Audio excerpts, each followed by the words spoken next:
Welcome to Stories in Color. Today we will draw a crocodile, strong, ancient, and full of power. First, let's start with the nostrils. Draw two small ovals at the front of the page. Crocodiles have their nostrils on top of the snout, so they can breathe while swimming.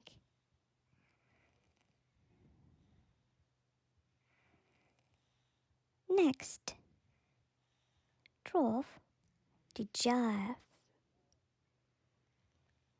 From the nostrils, draw a long shape for the mouth. Add the top and bottom jabs, open or closed. It's your choice. Now draw the teeth. Add many sharp triangle-shaped teeth along the jaw. Crocodiles can have more than 60 teeth, and they lose and grow new teeth many times during their lives. Now let's draw the body with legs.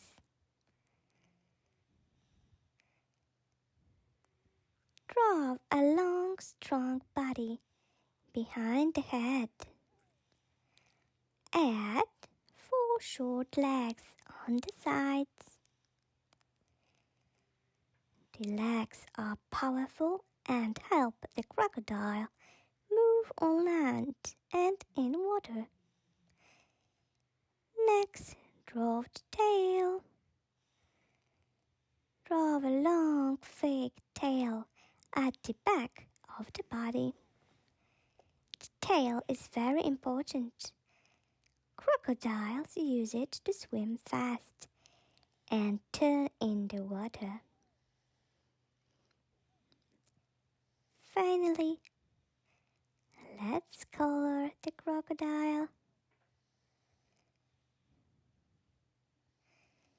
Use green, dark green or brown colors.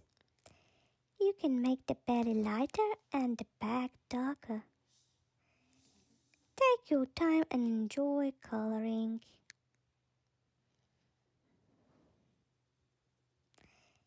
Well done!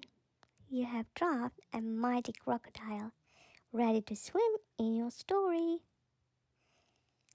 See you next time in Stories in Color, where every drawing becomes an adventure. Please subscribe.